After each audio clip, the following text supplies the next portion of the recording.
If you want to start using TradingView, you should click on the link in the description to create an account and get $15 off when upgrading. In this video, I'm going to show you how to create support and resistance levels in TradingView.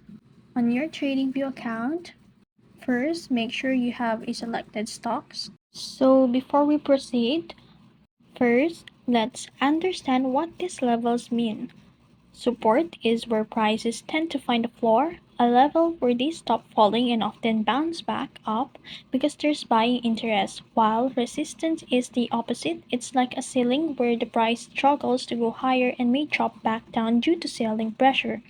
Now, as you notice the blue line, to create that, just simply click the Alt plus K and it will create a line. So these levels are essential in day trading since they show us when price action might change direction. When the price reaches a support or resistance level, it might either bounce or break through, providing us with potential trade and opportunities. And you can also edit the level lines. You can make it thicker or you can make change their color. And that's it. That's how you create support and resistance levels in TradingView.